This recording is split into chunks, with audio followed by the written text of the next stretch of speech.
If it's Friday, the Trump administration escalates its crackdown on President Trump's political enemies, indicting New York Attorney General Letitia James as Democrats denounce the charges and accuse the White House of weaponizing the Justice Department. Plus, the first steps in the deal to end the Israel-Hamas war now taking effect. Israeli troops pulling back, allowing thousands of displaced citizens to return home, with the clock now ticking for Hamas to release the remaining hostages. And a top White House official says the long-threatened firings of federal workers has begun and that the layoffs will be substantial with no end to the government shutdown in sight.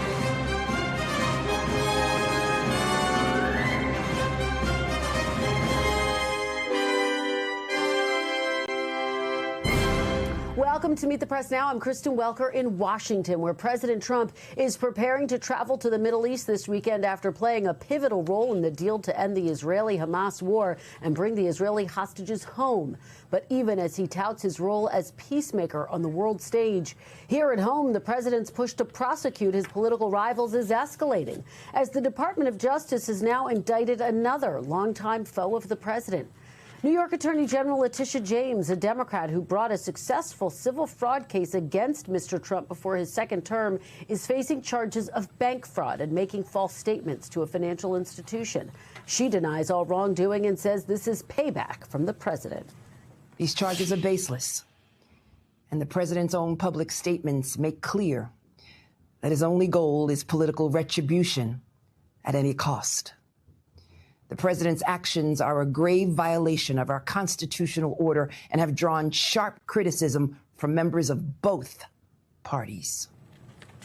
Democrats echoing James and saying the president is weaponizing the Department of Justice, while Republicans are supportive of the administration's actions.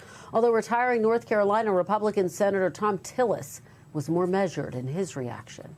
I just saw the news report. Like I've said before, I hope that people have done their homework to where this is not a prosecution that doesn't, I don't think, set up or rise to the level of taking the court time. They're going to get measured based on an outcome. So I hope they've done their homework and they've got a valid basis for the indictment. 4, 3. James' indictment comes just 2 days after another Trump opponent, former FBI Director James Comey, pleaded not guilty in a federal courtroom to 2 charges of making false statements in Congress in 2020. And according to the Wall Street Journal, federal prosecutors in Maryland are expected to charge former Trump National Security Advisor John Bolton with mishandling classified information in the coming days. NBC News White House correspondent Monica Alba joins me now, along with NBC News Chief Justice and National Affairs correspondent Kelly O'Donnell. Thanks to both of you for starting us off on another very busy Friday. Monica, let me start with you. At the White House, typically the Justice Department is, of course, viewed as being independent from the White House, from the president. What has the reaction been so far to the indictment of Letitia James? Well, I think it's interesting, Kristen, because we actually haven't heard from President Trump on this, and he hasn't weighed in specifically since the news of the actual indictment. But of course, it's important to go back to some of his comments overall on the New York Attorney General and some of the other people that he has directed his Attorney General to potentially investigate and bring criminal charges against. It's your own reporting, Kristen, that confirmed that that message that we all saw in the last couple of weeks that started with Pam : was meant to be a private message for his Attorney General, Pam Bondi, and not meant to be posted publicly, even though it was posted on his social media platform. And that message included references, of course, to Letitia James and to others. But notably, right now, the White House is in effect saying that we want this process to continue, deferring to the Department of Justice and not weighing in specifically on this, even though the president, when asked more generally about whether others could be facing the same fate, he did say, and specifically after we saw this with former FBI Director James Comey, that there could be others, though he didn't necessarily say there was a list and an order that he was going in, Kristen. Kelly, let me turn to you, if you would talk about the specific allegations against Letitia James and this piece of the case, which is that according to the government's case, James was saving less than $600 a year or less than $500, $50 a month, I should say, because of her lower interest rate. Does that in any way undermine the case against her? Well, what the government is alleging is that in applying for a mortgage for a home she purchased in 2020 in Norfolk, Virginia, that's why it's in the Eastern District of Virginia, while she is the New York State Attorney General, that she filed the paperwork improperly and called this a secondary residence. In fact, she used it as a rental property in rental income, and the indictment reflects that she reported that rental income on her taxes. So a key question is, was this a clerical mistake or done with the intent to defraud the banking system involved here, the mortgage company, the financial institution, by using the wrong terminology to get that better rate, which, as you described, is in the life of a 30-year loan about $18,000, and when it breaks down to about $600 a year. Did she do this with a willful criminal intent to save $600 a year? That will be part of the case. Fraud, of course, is a serious offense. These are 2 felonies, and the argument will be made by James' counsel that they will forcefully go after this and say that this is really the president and retribution, as we've heard him talk about publicly, and that they are using the Department of Justice against a perceived political enemy. So the case is about very specific paperwork related to a home that she bought 5 years ago. The implications are certainly much larger, not only for James, her career, her political future, but also for the president and the relationship between the DOJ, the White House, and potential targets of any investigation. So, Monica, let me turn back to you. You talked about that post by President Trump. There were 3 names on the post. Of course, James Comey, Letitia James, and Senator Adam, who has not been indicted, but we know he's been under a microscope, and he is one of the president's biggest political rivals. What are you going to be watching for in the coming days and weeks as speculation swirls about him and also John Bolton, as I just mentioned? Yeah, exactly, Kristen. I think a lot of this is, of course, related to also one of the key people involved in this, and that is Lindsay Halligan, who was brought in to be this top prosecutor in this job to potentially look at some of these different cases, and we know overseeing some of the 2 that you just mentioned. But yes, California Senator Adam Schiff has also been frequently referenced by the president and by top White House officials as being a potential target. It's unclear whether the Department of Justice will go ahead with some kind of action against him. But this does extend to others as well. When we talk about these issues of mortgage fraud, remember, that's what the White House is alleging against Lisa Cook, who is currently sitting on the Federal Reserve's Board of Governors, and the Supreme Court has ruled that she can stay in that position at least until January, when they are going to hear oral arguments. And that is in a separate category, but it gives you a sense, again, of what the Department of Justice and what the White House is using and talking about and looking into in more of a pattern. We've seen evidence of that mortgage fraud specifically being referenced as something certainly that's being looked into, again, when it comes to people that the president himself has talked about very specifically. And it was in that message to the Attorney General that he said, in his words, this was about his credibility being on the line, saying that he was getting killed and they were getting, quote, killed for not going after some of these people and not initiating potential investigations where he wanted to see some action really happen. Kristen. Kelly, finally, just to you, just going back to the Letitia James case, what are the next steps here? What are you anticipating? She is due to appear for her arraignment October 24th in Norfolk, Virginia, and a summons was issued, so no arrest is expected. That's the same thing that was done with James Comey, the FBI director. And we would also expect that she and her team will begin to build their defense as the next steps would go forward in her case. All right. Kelly O'Donnell, thank you so much. Monica Alba, please stick around. We have a few more questions for you coming up. But first, we are joined now by Ty Cobb, who served as a White House attorney during the first Trump administration. He's also a former federal prosecutor. Ty, thanks so much for being here. We really appreciate it. Good to be with you. Thank you so much for having me. It's always great to see you, Ty. So let's start off by talking about this case against Letitia James. Based on what you just heard, the public information which Kelly just laid out, what do you make of this case against Letitia James? Do you think it'll go to trial? I don't believe so.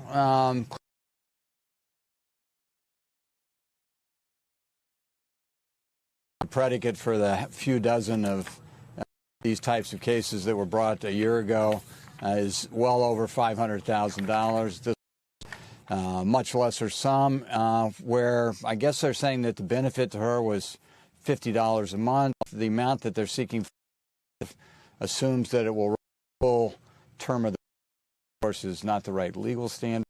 The indictment itself is very thin, doesn't really contain sufficient facts to put any defendant on notice as to, what the real alleged crime is. This sort of reflects the amateurishness and lack of experience of the people who prepared it. Well, and the same people prepared the case against James. That will go to trial. He says, let's have a trial, and that he's innocent. What do you make of it? Well, I think a trial would be a bloodbath for the government. I think Pat Fitzgerald and his esteemed colleague, also a talented trial lawyer, will wipe the floor with the people they had to go 200 miles to find to choke down the humiliation of representing the government in that case. But I don't think it'll get to trial. I think if there is a vindictive prosecution case, that would be it. Letitia James, close second. Likewise, the level of prosecutorial misconduct and the proof problems associated with both these cases is extraordinary. I think both these cases have a good chance of being dismissed in advance of trial. I think if they get to trial, an acquittal is almost assured in both instances. But keep in mind that that's not the point here. The point is terror, and the point is abuse of power. The point is making them feel the pressures that he felt, that he complained about in his order to Pam Bondi to get these indictments through, regardless of the fact that in both instances, seasoned prosecutors had concluded neither of these cases should be indicted. He wants to punish them. He wants to exact financial and personal reputational harm. So that he's achieving that to some degree. But they're both well represented, and I'm confident that ultimately, given the independent arbiters that the judges will be and the talented judges that are available to do this, that justice will be served and these cases will be dismissed or result in an acquittal. You know, Ty, Democrats say this is lawfare, pure and simple retribution. President Trump going after his rivals, the vice president, the president's allies say it's absolutely not. That the DOJ is looking at the facts before them and making decisions based on those facts. If you are sitting at home and watching the finger pointing, and of course, as you know, the vice president saying the real lawfare occurred during the Biden administration when President Trump was indicted for various reasons. How can people at home make sense of this? What are the differences for you?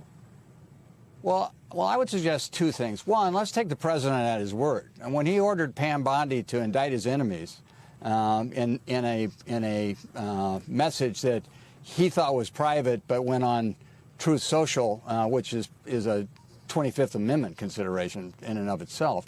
But when he did that, he made the point that, these people tortured me. I was indicted. This is not fair. Kill my enemies. So I think anybody that's looking to say that it's not retribution has to somehow explain that simple message.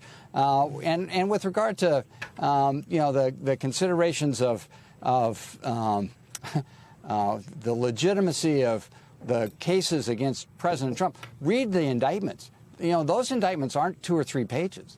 They're detailed, speaking indictments that go through piece of evidence after piece of evidence, quoting existing documents, quoting people, quoting and demonstrating exactly what the crime was, how it was committed, what the evidence is. So compare the indictments against President Trump, which lay out crimes that undoubtedly occurred. Whether he would have been convicted or not, nobody knows, because Eileen Cannon in one instance corruptly prevented a trial, and in the other case, time ran out. But compare those indictments. Those indictments are very, very detailed and factual.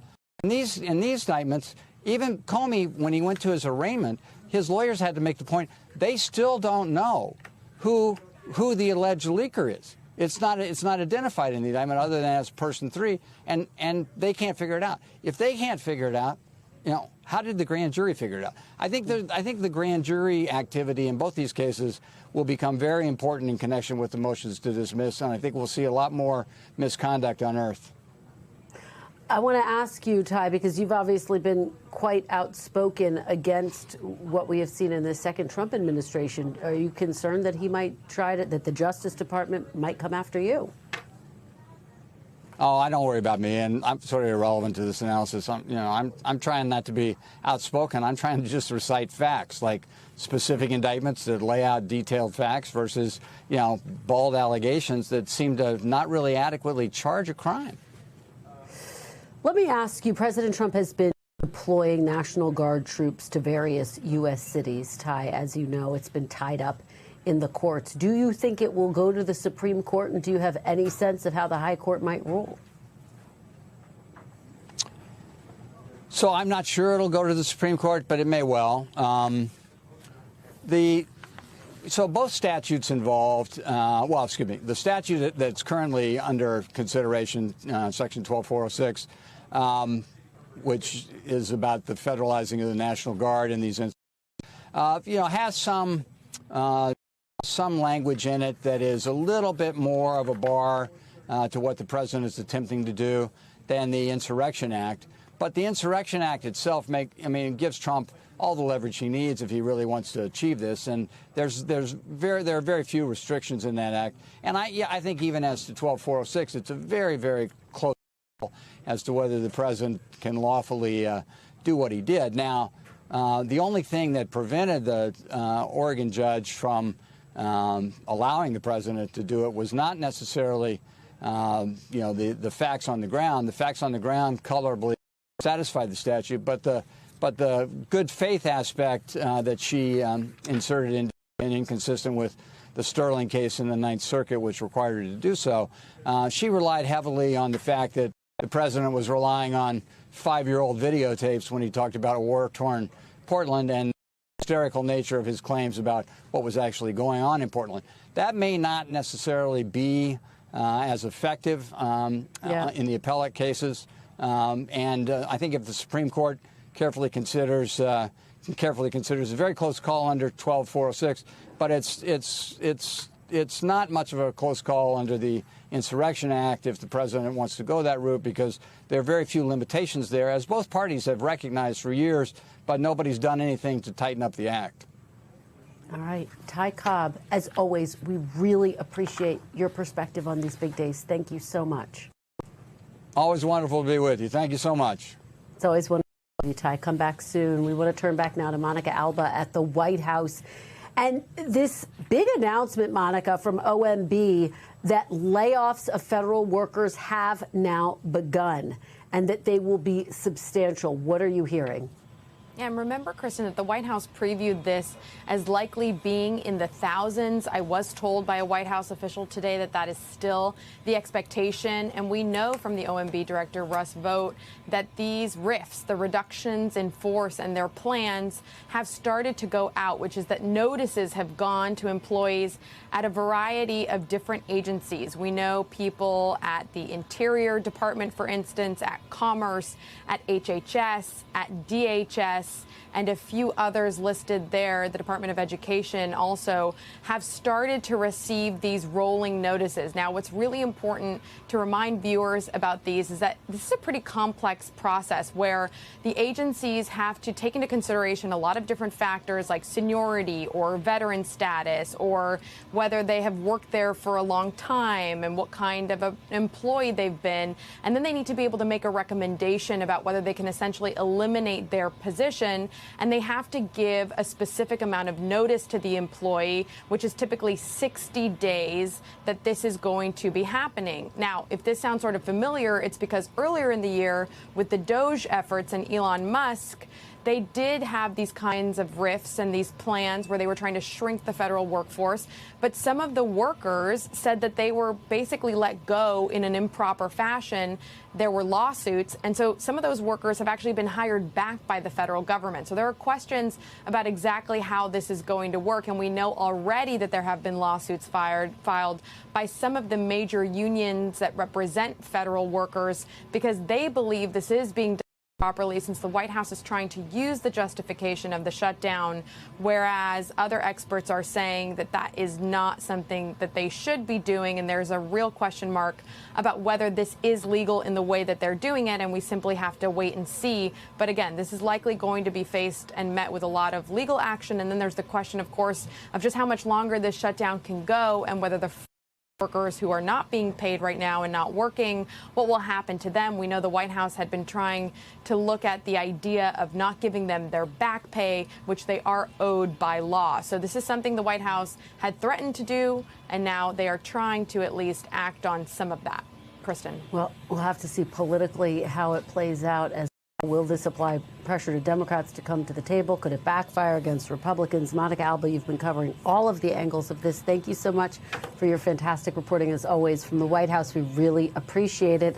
Coming up, cutting back. We are digging deeper into the politics of layoffs, what we were just talking about, and the growing fallout of the government shutdown as the Trump administration looks to slash the size of the federal workforce even further. Plus, clash of the candidates. Virginia gubernatorial nominees face off on the debate stage as a high-profile Democratic candidate for California governor mires herself in back-to-back controversies. We'll delve into that. Stay with us. You're watching Meet the Press now.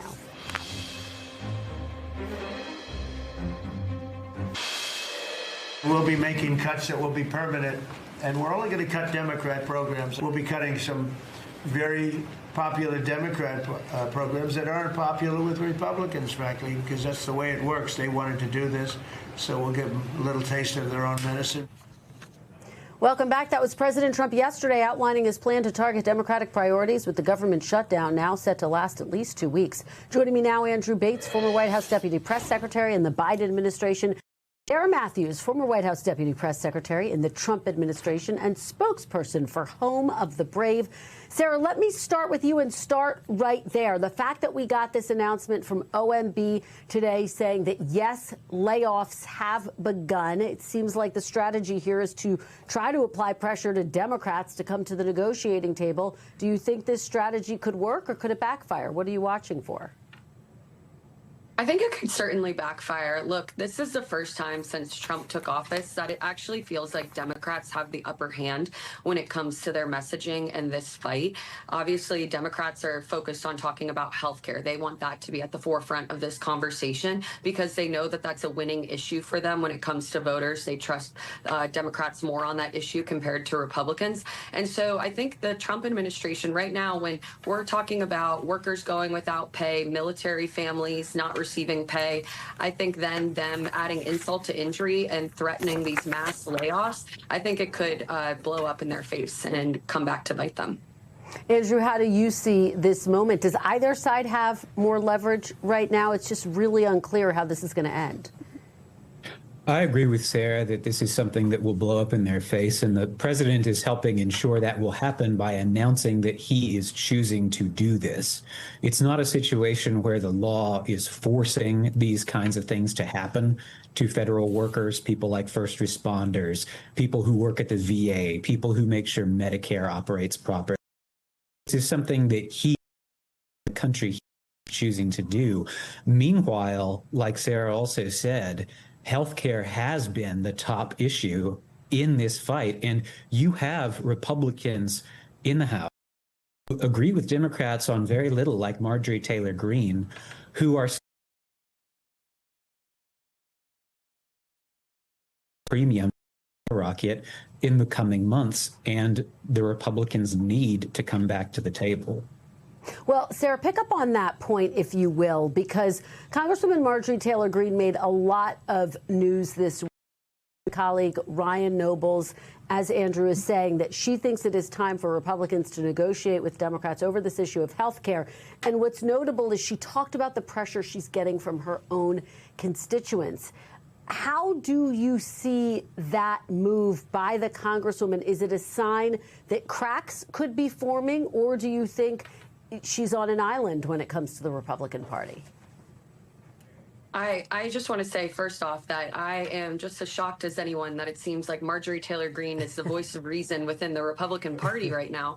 But I commend her for it. And I commend her for speaking out and representing her constituents and saying that she doesn't need to be bending the knee to Trump and towing the party line, that she's going to stand up for them because she knows that 22 million Americans could see their premiums skyrocket as a result of this. 4 million Americans could lose coverage. And so I think it might seem like right now she's on an island, but I think that there are a lot of more moderate Republicans who are going to be in unsafe districts and their elections come the 2026 midterms who are thinking the exact same that she's saying. So I think that that could be the beginning of it, and that she's kind of giving them that allowance to come forward and also break with the party on this issue. So I do think that there will be others who will follow suit if this fight drags out. And I think it will force the hand of the Republican Party. Look, it seems like the Democrats right now are all singing from the same song sheet when it comes to their messaging. And that is rare, it seems like nowadays in the Democratic Party, that they have their messaging together. But for the first time since Trump took office, like I noted, it does seem like they have the upper hand in this fight. And make of what Sarah is saying, and I've interviewed a number of Democrats on this program and asked them, where is the area of compromise? What are you willing to give up? And I still haven't gotten an answer. Ultimately, do Democrats have to concede something? I think that this is a moment when we should look back at what Donald Trump's top promise in the campaign was. He said he was going to lower costs. I remember when you interviewed him shortly after the election, he said he was going to bring grocery prices way down. But like Marjorie Taylor Greene also said, those are up now. And Democrats, like Sarah mentioned, who are being disciplined, and they are talking about costs. They're talking about health care costs. And that is resonating with people. And it's Republicans who are fragmenting because 2/3 of Trump voters, according to Trump's own poll, Tony Fabrizio, agree with Democrats that these healthcare tax credits should not be terminated just so rich people can have yet another tax break. So I think what needs to happen here is the Democrats have been offering to negotiate for months. Trump turned down on TV for months. And he needs to be open to talking with them about something that 2/3 of his voters agree with Democrats about. Let me ask you all about to piggyback off. Yeah. Oh, sorry. Go ahead, Sarah. No, go ahead, Sarah.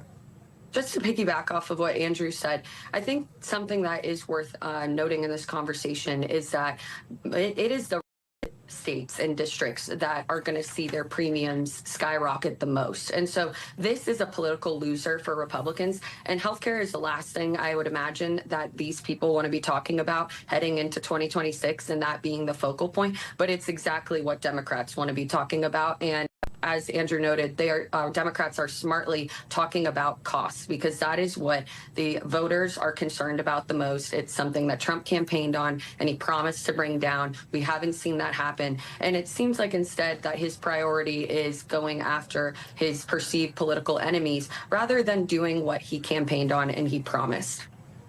All right, guys. Well, fantastic conversation. Sarah, I'm glad that point because I do think it could be one of the pressure points we see in the coming months, but we'll have to see how long this drags on. Andrew and Sarah, thank you so much for joining me on this Friday. Hope you both have a great weekend. Really appreciate it. Thank you. Coming up next, all eyes on Gaza on the first day of the ceasefire. We'll get a live report from Israel where preparations are underway for the remaining hostages to be released as tensions in the region remain high. Stay with us. You're watching Meet the Press Now.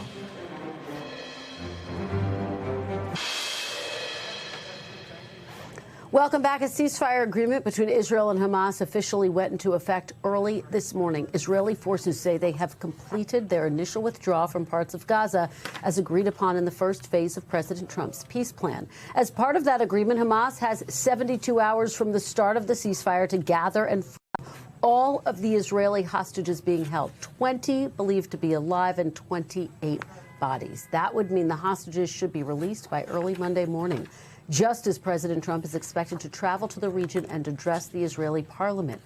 Meanwhile, thousands of displaced Palestinians are now trekking north along the seashore, returning to parts of Gaza they had been forced to flee. An Israeli military official telling NBC News in the coming days, Israel will allow up to 600 humanitarian aid trucks to enter Gaza daily. Joining me now is Chief Foreign Correspondent Richard Engel in Tel Aviv and former NBC News Tel Aviv Bureau Chief Martin Fletcher. Thanks so much to both of you for being here. Richard, an incredibly dynamic situation where you are the ceasefire deal now in effect. Walk us through the preparations for the hostage release and the latest in what's happening in Gaza. Absolutely, Kristen. It's good to be back sharing a screen with my old colleague, Martin Fletcher. I'm actually in Jerusalem at the moment. We were in Tel Aviv earlier today. Preparations are being made on many fronts. Let me tell you first about the preparations that are being put in place for the hostages. There are medical preparations that are being established. In fact, the main hospital that will be receiving the hostages has been running drills. They had actors at the hospital who were dressed up like the hostages and dressed up like family members in distress who were trying to distract the doctors, to get their attention, collapsing, a very emotional scene. They were running through drills so that when the hostages arrive, the 20 living hostages, when they greet their families, so that they are ready to treat them for malnutrition, how to reintroduce feeding, how to reintroduce them psychologically back into society. These hostages have been held in some cases in isolation, in some cases in groups, in many cases underground in tunnels that are up to 100 feet deep. I spoke with the chief doctor who is responsible for evaluating the hostages, and she told me that one of the most important things is not just the physical condition, it's the mental condition. It's allowing them to empower themselves. They, for the last 730 plus days, have been at other people's property. They've been told what to do, where to go, what to say, and it is a difficult process, she said, not just to get their bodies back into shape, but also to allow them to become human again. That is being done here on the Israeli side in society, and Martin can talk more about this. There is a great sense of hope, of anticipation, some trepidation that this deal is not going to work. And then in Gaza, as you mentioned, Gazans today in the tens of thousands as Israeli troops pulled back from the centers of Palestinian towns and cities and pulled back to it's still inside Gaza, but back to a pre-agreed line, a perimeter. The Palestinians were going back to their homes to see what was left of them, and in many cases they are finding only rubble. And the director of Gaza's largest hospital said that already just today people, as they are going back to their homes, have found more than 40 bodies of people who died in this war. Such emotional scenes there that you are describing. Richard, stand by. I share your gratitude that we have Martin Fletcher on this day. Martin, let me turn to you with the question that Richard poses, which is what is the reaction and the level of concern that this ceasefire may not hold? There are so many complicated steps that have to occur in the wake of these first huge, significant strides that we're going to see in the coming days. Yeah, well, this could fall apart at any moment. We hope it won't, but there's such an uncertain situation. But we're talking about the hostages and their families. Remember this. Only 3 weeks ago, when Israel attacked the Hamas leaders in Qatar, pretty much the hostage families were giving up almost, saying, oh, my God, this is the end of our hope to get our boys back from Gaza. Everybody was saying, well, this is the end for the hostages. Think of the whiplash that the families are feeling. Suddenly, after 3 weeks, instead of that being the end of their hopes to get their boys back, it seems to have been the beginning of the end game to get them home again. So the emotional roller coaster that these families are on, and all of Israel is on, is mind-boggling. And also, as Richard mentioned, this is a two-way street.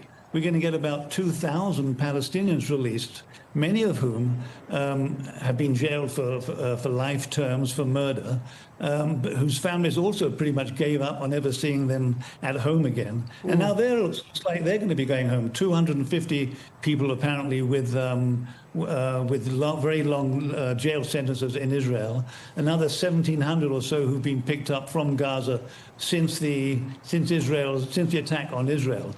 People not involved in the attack but arrested in Gaza.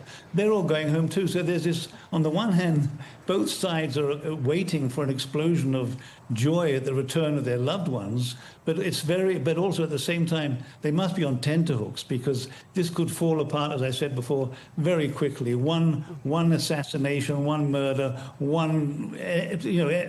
Houthi rocket on Eilat, which they've been firing rockets now for months, which suddenly kills many Israelis. That could happen the next couple of days, God forbid. But there are so many unknowns at the moment. Hopefully, this will all be resolved, and by midday Israel time on Monday, the hostages will be back, according to the agreement. Yeah, the whole world is hoping for that, Martin. And I want to put this question to you, and then I'll turn back to Richard. We know that the U.S. military is preparing options to deploy as many as 200 troops to Israel, part of the peacekeeping force. Broadly speaking, what, if any, role do you anticipate the United States will need to play in the long-term role of who is going to govern Gaza? Well, those troops coming, the 200, everybody has said there's going to be no American boots on the ground in Gaza. For the long term, question about who will govern Gaza. There's going to be a summit meeting apparently in Cairo next week. Apparently Israel won't be there, but there'll be about a dozen countries involved, including the United States, to discuss in that summit what will be the future of Gaza. The question of who will run Gaza, Hamas is out, according to Israel, according to the United States. We're not sure yet whether Hamas has actually internalized that, even though Arab countries have said they don't want Hamas to be part of it. But it seems, it seems very difficult to imagine that Hamas will just disappear and accept whatever the diktat is. Look, there's going to be Arab money, mostly from the Gulf states, coming in to help rebuild Gaza. About 89,000 homes have been damaged or destroyed and need to be rebuilt in Gaza in a short time. There's going to be this committee of an international leadership committee that's going to oversee the reconstruction, rebuilding of Gaza. We're not too sure exactly how that will work. There are so many open questions involved. Will Hamas agree to be? Who will run that administration? Many questions to be answered. Very, very sensitive time. It absolutely is, and you lay it out so clearly. Richard, those 200 U.S. troops are expected to be stationed in Israel. What will their role be? And again, as Martin says, this promise, no U.S. boots on the ground inside Gaza, can that hold? Well, as Martin was just saying, there is supposed to be an international force that will supervise Gaza. But the force hasn't been specified. It wasn't clearly laid out in the deal. It was really not mentioned in the deal at all. It was something that President Trump has mentioned. It's something that the negotiators have talked about. But we don't know what this force is supposed to be doing, who exactly is supposed to be made up, who is supposed to make up this force, where are they going to be getting their troops from, where their guns from, where will their responsibilities be. Apparently, according to two U.S. officials, these 200 or up to 200 American soldiers won't be going into Gaza, but they will work in a coordination with this still to be formed force that will, at some eventual stage, replace Hamas and provide a kind of police force and security force, an internal security force for the Gaza Strip. All right. Well, Richard Engel, Martin Fletcher, thank you both so much. We really appreciate your insights on this momentous Friday as we anticipate the release of the hostages in just a few days now. Coming up after the break, countdown to Election Day, what to watch for in the final weeks of the 2025 campaign season, with key races in Virginia, New Jersey, and New York set to be major pre-midterm tests for both parties. Stay with us.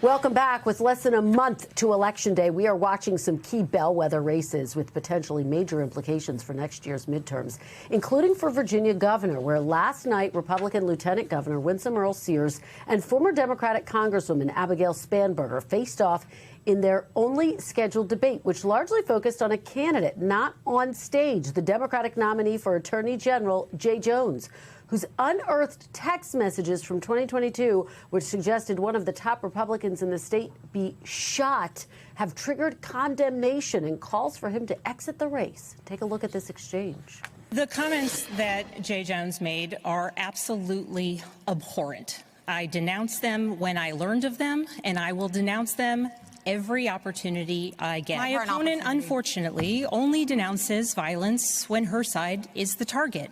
Don't lie like that, Abigail. You routinely refer to me as your enemy. Just please give her a chance to respond. You routinely refer to me as your enemy. I'm not your enemy. You are not my enemy. We are political opponents. I denounce them as soon as I learned of them. She denounces murder. And importantly, at this point, as we move forward, the voters now have this information that was withheld for them, you're running to presumably for political reasons. But the voters now have the information, and it is up to voters to make an individual choice based on this information. Meanwhile, as the shutdown drags on, Earle-Sears dodged when pressed whether she'd ask the president to work with Democrats to reopen the government. Look at that. So the president has already said that he would do that. But, you know, before anything gets to the president, it's in the Senate right now. 8 Senate Democrats, and we cannot find any because they're playing political football, as you have been, Abigail, all this time. The current lieutenant governor of Virginia has not stood up for Virginia workers. My opponent has cut and spliced my words so that it will look like I did not care. Joining me now for more is NBC national political reporter Bridget Bowman. Bridget, thanks so much for being here for this election segment. We really appreciate it. We just heard some of that fiery debate from last night in Virginia. What were your other key takeaways? Yeah, that's right. It was clear right from the jump that Earle-Sears sees these texts from Jay Jones as a big opening in her race against Spanberger. The first question was actually about the car tax in the state, and in her answer, Earle-Sears pivoted to the Jones controversy. But it remains to be seen whether this is going to actually narrow this race in any way. So far, Spanberger has had a double-digit lead in public polling. She has a big lead in fundraising. She's outspending Earle-Sears on the airwaves. And Republicans I've talked to are a little more optimistic about the Attorney General's race than the governor's race at this point, even amid this controversy because of the disparities that we see here. And of course, the shutdown coming up is a major issue in the debate as well, which you mentioned. Virginia adversely affected by this with the number of federal workers, and the federal layoffs through DOJ has been a big issue throughout this campaign as well. So we're going to have to see how that plays out here.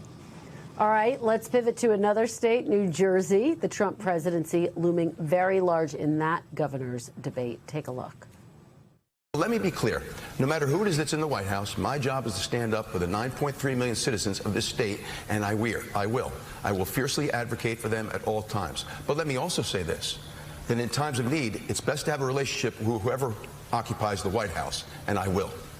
Congresswoman? He's shown zero signs of standing up to this president. In fact, the president himself called Jack 100% MAGA, and he's shown every sign of being that. What grade would you give President Trump for his second term? Right now, I'd certainly give the president an A. I think he's right about everything that he's doing. Amazing. I think that tells us all we need to know about who Jack Ciattarelli is supporting. I'd give him an F. Okay, Jack Ciattarelli, of course, the Republican, Mikey Sherrill, the Democrat. Okay, so let's just set the scene here, Bridget, for folks. New Jersey, of course, had a Republican as recently as 2018 in Chris Christie, but in 2020, he's clearly walking that fine line with President Trump. Yeah, that's right. And Republicans I've been talking to about this race, including folks who worked on Christie's campaign, say that his allegiance to Trump really is going to help him more than hurt him in this election. And that's because, in their view, voters to whom opposition is a big issue, they don't think those voters are going to be voting for Jack Ciattarelli anyway. And what Ciattarelli really needs is he needs to turn out these infrequent Trump voters, folks who are maybe less likely to turn out in an off year, in an odd year election. That's going to be key to his victory. Republicans I've been talking to say that his allegiance to Trump is really important to do that. We've also seen Ciattarelli really leaning into trying to appeal to these voters, campaigning in Democratic parts of the state where the president was able to make some big gains last year. So we're going to see if that actually works, of course, in November. And Democrats, on the other hand, believe, as you heard Congresswoman Sherrill say right there, hurt him among voters and making this case that he's not going to stand up to Trump even when his policies may hurt New Jersey in their view. So the key question of this race is it going to be a referendum on President Trump, or is it going to be a referendum, as Republicans believe, on Democrats and Governor Phil Murphy, on Democrats running the state government? All right. Well, we will watch it closely. We have to go out to California, this viral moment with the California gubernatorial candidate and former Congresswoman Katie Porter. It's gotten a lot of attention for this uncomfortable interview she gave to a local station. Let's take a listen. What do you say to the 40% of California voters who you'll need in order to win, who voted for Trump? How would I need them in order to win, ma'am? Well, unless you think you're going to get 60% of the vote. You think you'll get 60%. Everybody who did not vote for Trump will vote for you. That's what you're saying. In a general election, yes. If it is me versus a Republican, I think that I will win the people who did not vote for Trump. What if it's you versus another Democrat? I don't intend that to be the case. The question is, what do you say to the 40% of voters who voted for Trump? Oh, I'm happy to say that. It's the do you need them to win part that I don't understand. I'm happy to answer the question as you have it written, and I'll answer it. And we've also asked the other candidates, do you think you need any of those 40% of California voters to win? And you're saying, no, you don't. No, I'm saying I'm going to try to win every vote I can. And what I'm saying to you is that... Well, to those voters, okay, so you... I don't want to keep doing this. I'm going to call it. What a moment. She notably, of course, dismissed the idea of a Democratic opponent, even though California has top two primaries. So how big of an influence could this be with 1 year out, Bridget? Yeah, as you point out, there's a long way to go before this primary, of course, but this is really one of the first big moments of the race beyond former Vice President Kamala Harris saying she's not going to run for governor. So we'll see if this really breaks through to voters. We certainly see Congresswoman Porter's opponents trying to make sure that voters are aware of this. One of her opponents actually launched some ads, including an ad on TV that shows the entire CBS clip. Trying to make this case to voters early. There has been really limited public polling in this race. The few surveys have shown Porter leading the pack with a slight lead, but a big chunk of voters are undecided. So how is this going to affect how they view the Congresswoman? That remains to be seen. All right. Well, you and I have a busy several weeks ahead of us. Bridget, thank you so much for joining us. Really appreciate it. Thanks, Kristen. All right, we want to turn now to another conflict overseas, the war in Ukraine, where Russia conducted a massive series of strikes on Ukrainian infrastructure overnight, leaving hundreds of thousands without power in Kyiv, damaging an apparent block, and killing 1 and injuring 20 in the southeastern region of the country. That's according to Ukrainian authorities. Russian officials claim the attacks came in response to Ukraine's targeting of Russian civilian infrastructure. Ukrainian President Zelensky says Russia has increasingly been targeting Ukraine's energy infrastructure as winter approaches and temperatures fall. Meanwhile, at the White House, First Lady Melania Trump announced she has been working with Russian President Putin to return Ukrainian children who were kidnapped into Russia during the war. For more on this, NBC White House correspondent Gabe Gutierrez joins me now. Gabe, thanks so much for being here. So what more did we hear from the First Lady today? Hi there, Kristen. Well, it really was remarkable for the First Lady in the Grand Foyer here at the White House, making those comments. She spoke for about 6 minutes or so. And as you said, she had been having these back-channel President Vladimir Putin, she says, for the last 3 months. And she was urging him to return children separated from their families during the war in Ukraine. Let's listen to some of what she had to say. President Putin and I have had an open channel of communication regarding the welfare of these children.